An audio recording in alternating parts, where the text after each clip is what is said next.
G'day and welcome back to Ranless Sea. It's time to get back to where we were, which frankly it's been a little bit of a break for me. I think we just left the anarchist place, which is currently slipping my mind, but I totally remember it. Yes, Iron Republic, that is the name I'm after. And so yes, we definitely will get this. How to acquire a submarine. Her Majesty's Admiralty has sworn off submarine exploration. However, you've heard tales of an unofficial research into submarine travel conducted in her distant colony. That's right, we're headed to Port Carnelian. Now, one of the things I did completely fail to do last time was to fully prepare in terms of the amount of fuel I've got, and also probably the amount of supplies. We are going somewhere where supplies are cheaper, so that should be okay. But definitely a thing that we should have taken into account. It's really... I'd forgotten just how important it is to grab all that information at the start. Not information, but to grab all you can at the start. And it's quite possible we won't make it there this time. We may kind of have to do port reports where we can. Did we do this? No, let's do Parliament of Flies. So that gives us a little bit of terror and changes the shops tab. We still can buy fuel, but we can also buy other things. Nope. Let's do Parliament of Flies again. And that will change... Nope, didn't change the shops. Never mind. Whatever. Alright, let's go. E first, yes. I need to avoid the trireme. Fortunately, we've got plenty of veils, right? Which means that we are sneaky as a fairly sneaky thing. So we've got a couple of options, right? We can basically actually make for the colony, which is about that way. Or we can try and gather a little bit of cash first, make sure we've covered it. And we can also, get really effing scared by, popping down this way. Which we are going to do, because the sun is definitely going to come up in a moment. This is actually probably one of the most interesting and significant pieces in the lore of Sunless Sea. This is people making, once we get close enough. Yes, sparks come onto the deck, fit the crew.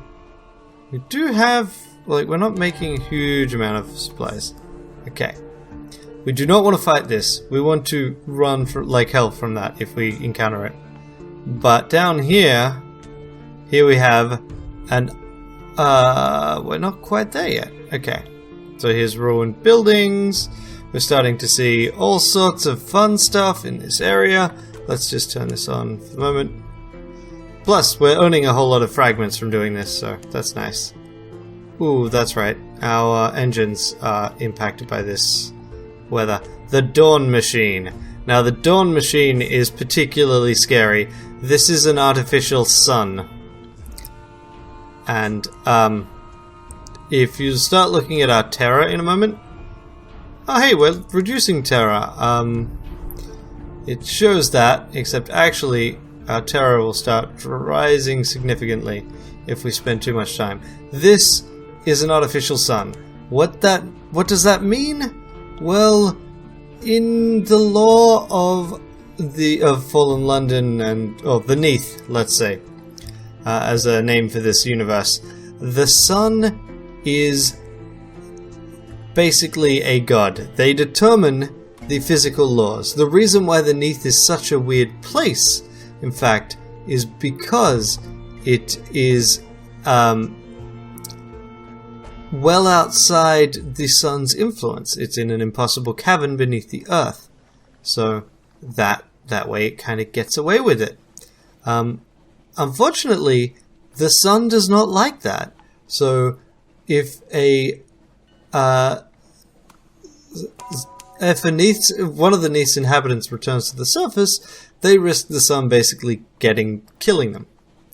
And this isn't in the you can totally come back from death kind of death that you can encounter in the Neath. Okay, we're at the Grand Geode, a naval base with the Royal Navy's emblems.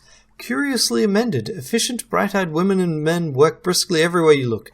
They are singing hymns with unfamiliar words. Hard-faced Royal Marines watch you carefully, barring the entrance to the Geode's heart. A plaque by the docks has been defaced with orange paint. You can still make out the original inscription, Station 5, Adjunct. So let's compile a report. Does the Admiralty know? Does it want to know? This is one of the key parts because I'm going to need cash to get more supplies when I get back to London, so that's definitely needed. And let's also speak with someone in authority.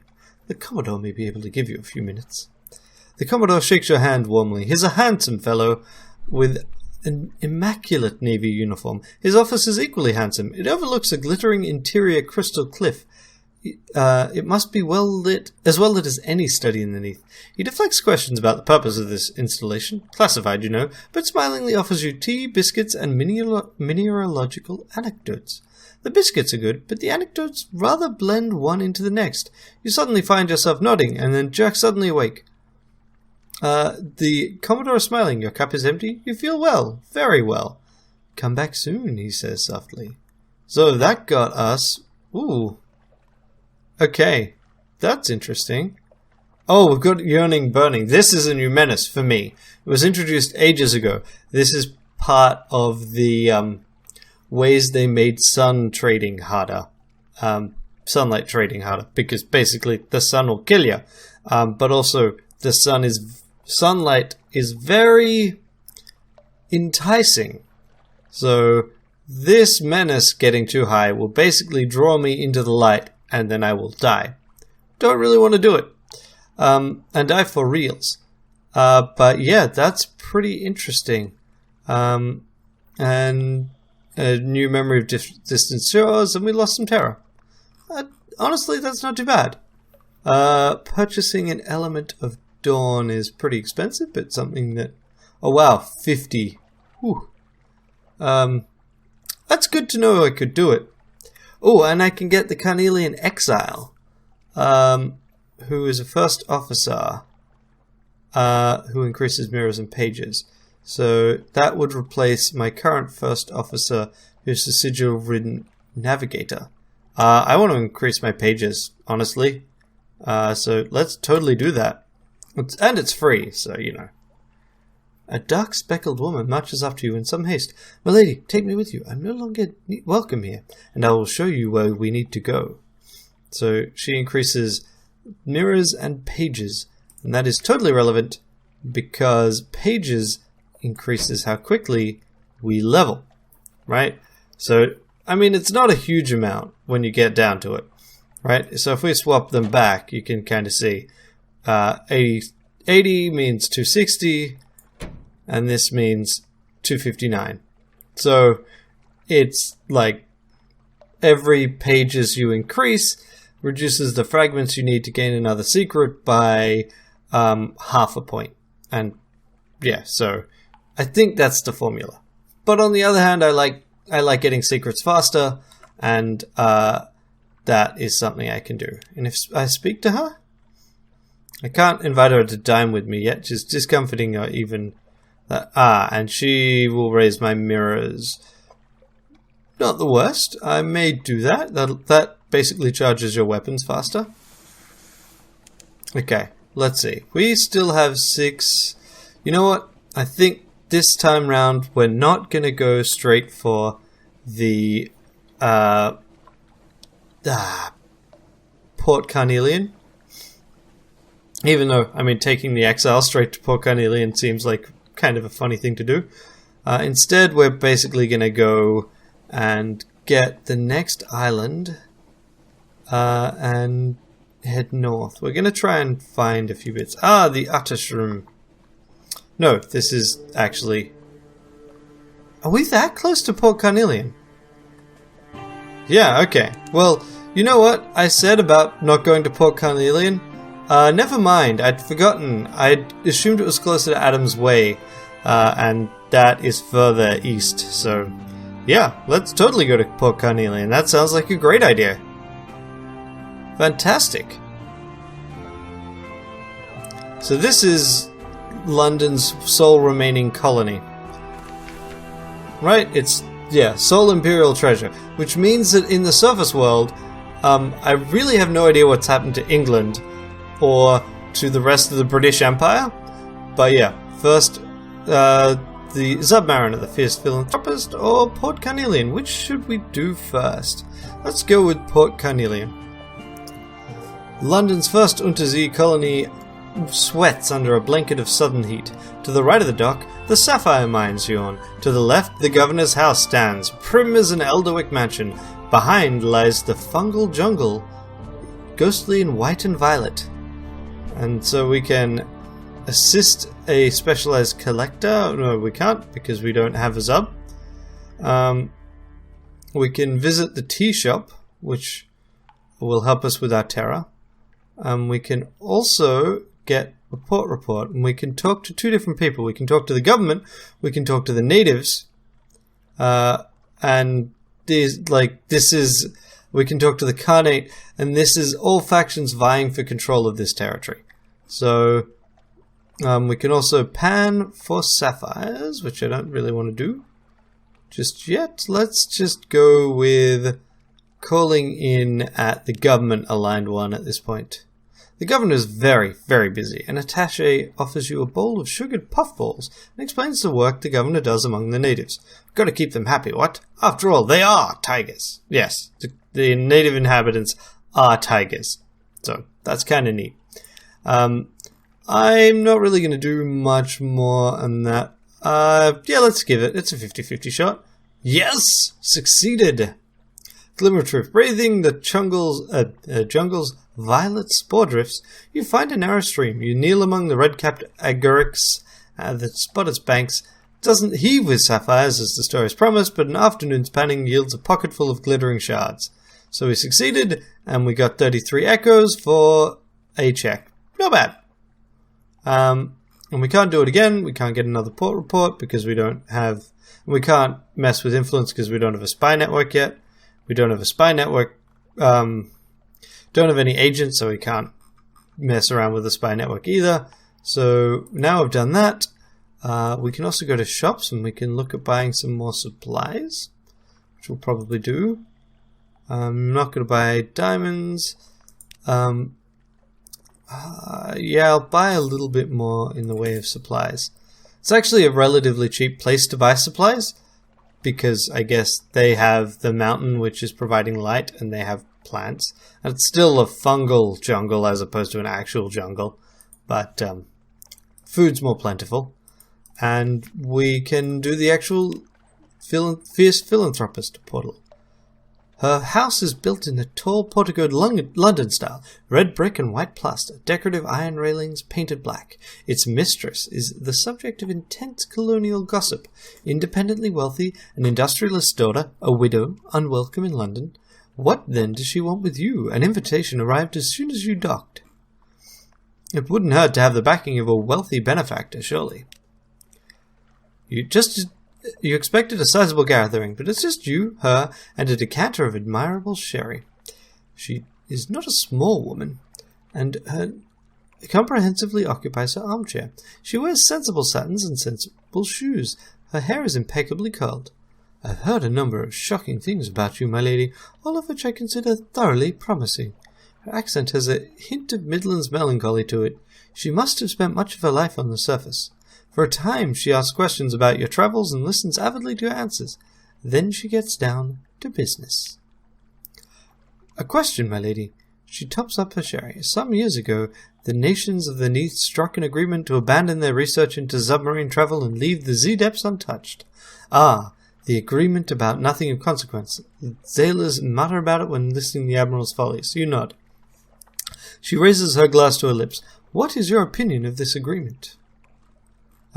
Let's go with, it's nonsense. Nowhere should be forbidden to the capable explorer.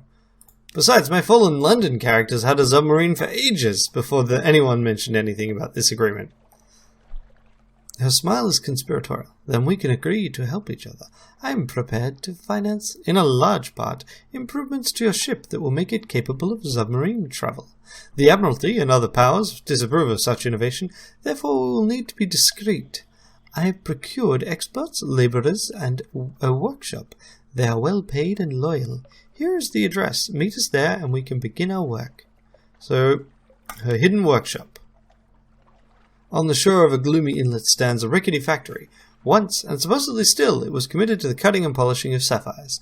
Now it is the house where the fierce philanthropist houses her intrepid staff of engineers, the ingenious men and women who will convert your ship into a submarine.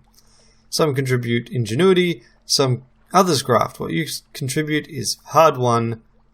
I need Z stories. Experience of the Z itself, or I can provide cash. I can also provide an outlandish artifact. Ivory. So basically the first stage is get a bunch of things that they want.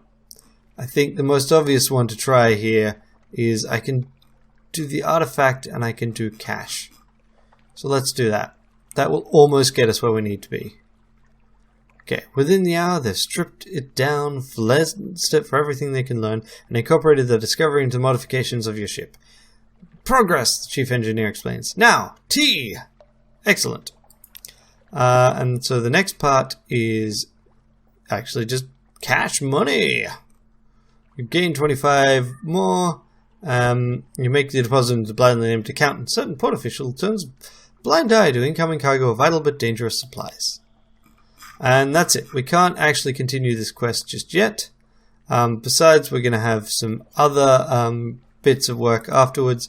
But that's definitely started it off. Excellent. And now we will go north and we will head back to London. Popping into a few different locations on the way, hopefully. Discovered Velton's Vortex and Rainer's Vortex. The double vortexes. Vortices, I guess.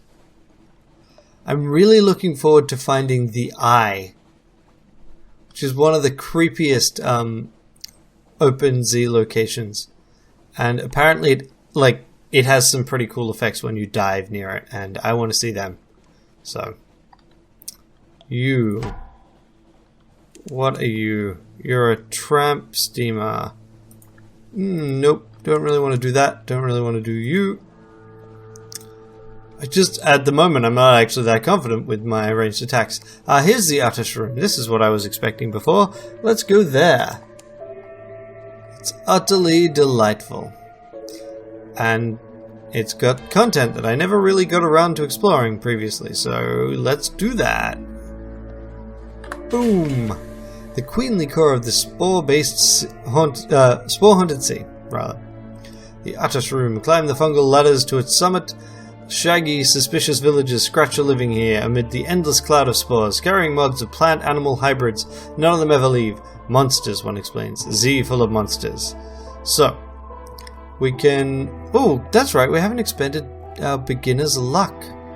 So firstly, we gather intelligence. Always get the port report. There is, unless you've messed with the Admiralty significantly, there is no reason to skip port reports at any stage of the game. Let's visit the village. You can spend prisoners' honey to get more Blemmigans. Let's visit the village. Day of stories. We get more distant memories. A central contradiction of the Shroomer existence. They hate the outer Shroom, but they do anything to avoid leaving. Monsters. Today, they're telling the story of how they came to be here. It features a shipwreck, a rain of orange jewels, the mother's blessing. There's a great deal about adversity and survival, and wistful hints about the homeland somewhere to the west. Okay, let's search the Shroom top and expend our beginner's luck. If you've never played Sunless Sea before, every captain starts off with beginner's luck, and at particular locations you can spend it, and it's just this one-time benefit. So there's something different about this patch of mushroom rind. It's crumbly, friable. You dig into it, and a rich, aptly smell emerges from beneath. You've found a pocket of different fungus stuff, pale green and delicious. Your crew scoops it into buckets, embedded in a fruit. Solace fruit. They grow in swamps far from here. That's peculiar. So it's supplies, Solace Fruit, which is useful in that it's a rare item that you can sell, and an extraordinary implication. How can such a thing be? But who but you could understand what it means? And so the key part of that is they end up in curiosities, these, right? They're valuable. They don't take up much space, so you can continue to put things in them. Can I do something? Use Whisper Locked. Throw it into the sea as an offering to Salt. Ah. Let's not do that. Okay. So that all sounds pretty good to me. And so I think we're done here though. Off we go. Let's check the map. Yeah, okay. So we could go a little bit to the left and see if we've spotted anything there. That would be a shipwreck. I don't want to deal with this. So, just go away. I don't want to deal with you, Carnate. All clear. All clear. Thank you. I mean, it's definitely a thing that I could fight. But I don't want to. Here's the Abbey. Right? Pretty sure it's the Abbey. Yes, the Sisterhood. And Abbey Rock. And you! Ha! You think you're safe just because, you know, you're around.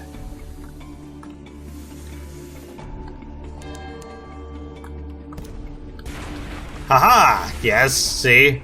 This is what speaking softly and carrying a big gun is all about! Murdering sea creatures! Okay.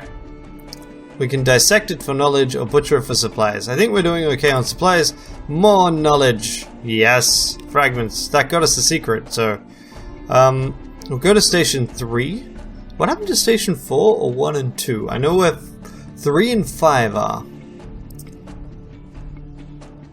But I don't know where the other stations are. So we'll go to Station 3. See what we can do here. And then we'll go to the Abbey. Run errands for the Acolyte. Guarding the yard. She asks you to keep night watch on the dump where she throws away the unused heart stuff. And we could also do that. Let's do this part. Smugglers along the shore. The place proves to be a wide field, knee-deep in dark matter, thousands of hearts worth. Looking too closely at it makes you dizzy. Looking too far away from it makes you a poor watchman. It makes for an uncomfortable couple of hours, pacing all around the dumping ground, which runs all the way down to the beach. In the last quarter of the watch, there's 3 stealthy movements, a rowboat. There's a stealthy movement, a rowboat, and 3 hooded figures. Hey, we gained some favor. That's all for now. Let's watch until we know what they're up to, because we haven't been noticed yet. Sing-song and bishoprics. They're singing to themselves and carrying lenses of some sort. They must know enough to be looking through the most recent part of the pile. It's plain someone's tipped them off about a particularly juicy scandal that's just recently been discarded. From the whispers in the dark, you've even some idea of what it is. A bishopric in the balance, a secret alliance with the brass embassy. Before they finish their search, you take them by surprise, sending them scrambling. They even drop something in the process. We got, coffee and supplies. Awesome. Return later. We didn't get to use something at port, but on the other hand, we didn't end up, or maybe that did effectively use it. Yeah. Okay. Because I do want to use that in the Abbey as well. So this is one of the things that is slightly frustrating about the game. Because I have a decent enough engine, I'm going to move fast enough between these 2 points that I may not necessarily get favors at the port. So the end result is just like slowing down. And taking a slightly circuitous route. And then, if I still got there too early, I'll just basically camp by the port until they change. And there's a lightship there. That's what I could spend use from home. No, that's a lighthouse, not a lightship. Okay. In we go. in a moment.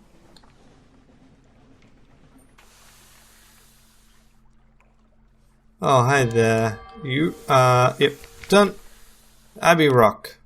So we can sell our supplies for literally the same amount that they generally are bought for. That would get us a small amount of money. We can watch the convent for a little while and get the port report.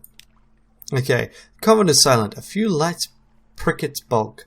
Bells sound the times of prayer. You're almost ready to give up when a side door opens. 4 nuns march out, carrying something wrapped in a blanket and flee into the sea. You creep down to examine it. It was likely unidentifiable even before the nuns used it for weapons practice. Now it leaks fluids from dozen puncture wounds, but it still smells of the Z. And we got a strange catch. Cool. We'll get a port report. And anything else? Yeah, let's spend our recent news. Oh, that's actually kind of disappointing. Muscular prioress, the abbess's lieutenant, comes to the door to listen. She nods and makes notes. She pays particular attention to the news of the Mars Beach, predations and traffic at the rooftops. In return, she offers a rather perfunctory blessing, but the blessing reassures your crew. There. Oh, maybe it's that I didn't. No, I did. I definitely did. Okay, cool. You. How many hit points do you have? Seriously, how many hit points do you have? I don't remember. Ah, that much. It's found me. It's found me.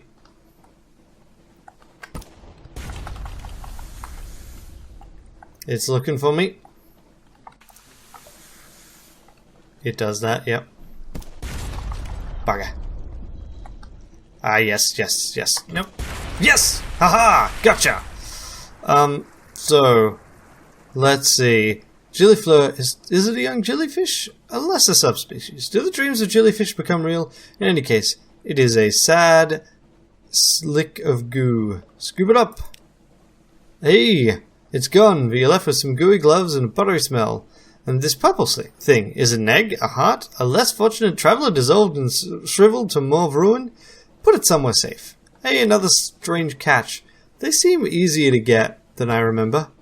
Ah, that's right. And then there's also this set of islands. Shepherd Isles. That's it. Let's go there.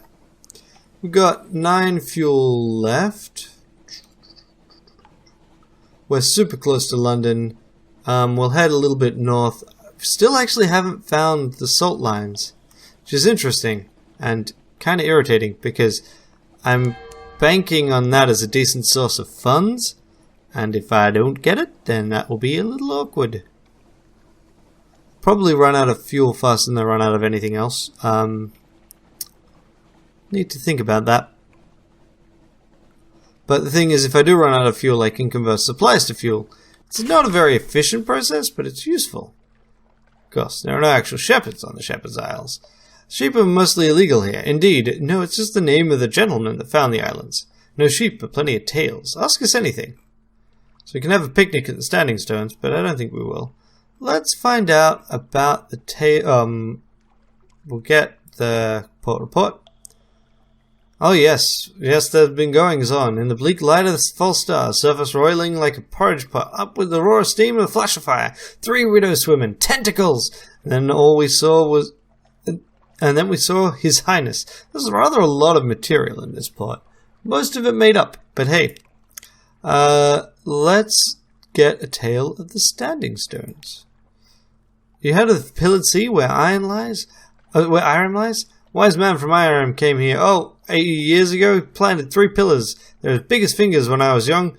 Now they're as you see them. In my time song, they'll be as big as dock cranes. Okay, interesting. And that's another Memories of Distant Shore. So we're done. There is shops here. Okay, that's useful to know. I need to make note of the shops tab where it exists, because otherwise you kind of forget things, and that will be a tad awkward. If we got a little bit of cash, we can go back. Like, if we got at least 70 cash, we can go back. We'll do this. We're going to go up here and over there. But I think we will leave that to next time, where we will travel to London, and we'll probably explore kind of this way back down to Port Carnelian again. Until then, have a great day. Bye.